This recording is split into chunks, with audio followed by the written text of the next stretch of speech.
আমরা 17 বছর ধরে আপনারা সকলে সারা বাংলাদেশের মানুষ দেশনেত্রী বেগম খালেদা জিয়া এবং জনাব তারেক রহমানের নেতৃত্বে এই যুদ্ধ চালাই গেছে। কারণ আমরা চাইছি যে আমরা আমার ভোট আমি দেব, যাকে খুশি তাকে দেব। এই গণতন্ত্র যতদিন পর্যন্ত প্রতিষ্ঠা না হবে, ভোটাধিকার প্রতিষ্ঠা না হবে, আমাদের যুদ্ধ আমরা চালাই যাব।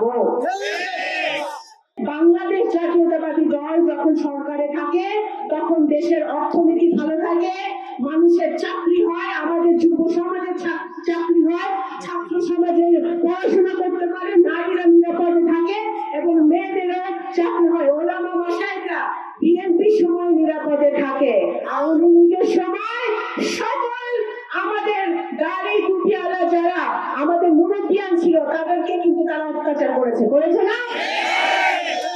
এই 31 দফার আজকে সমাবেশ, এই 31 দফা জনাব তারেক রহমান বাংলাদেশের জন্য, বাংলাদেশের জনগণের উন্নয়নের জন্য উনি প্রণয়ন করেছেন।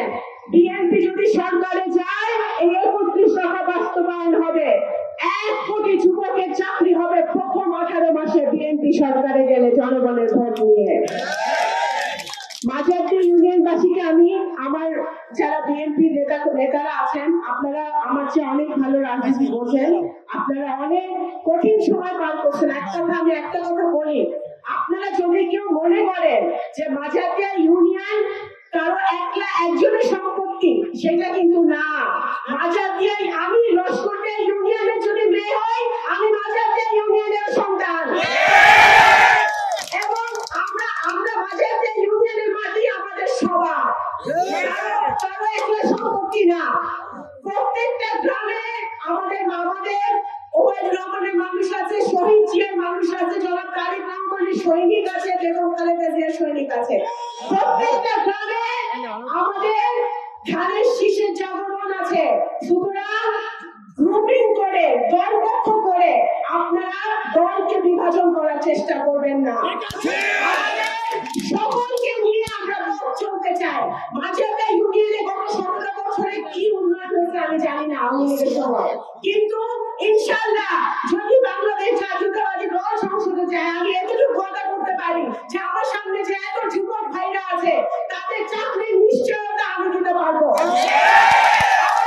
মাঝারদী ইউনিয়নে যেখানে রাস্তা নাই, ঘাট নাই, ব্রিজ নেই, সেগুলো আমরা তৈরি করতে পারবো।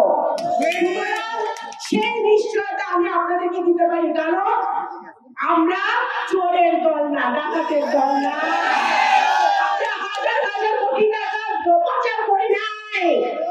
আপনারা ভালো মতো জানেন, আমার বাবা, আমি গর্ববোধ করি, আমার বাবা একটা বাড়ি ছিল, সে তো ব্যাংকে দেনা রাইখা উনি মারা গেছিল। উনি সারা জীবন, ওনার মৃত্যুর দিন পর্যন্ত উনি মানুষের জন্য করে গেছেন, যতটুকু পারছেন উনি করে গেছেন।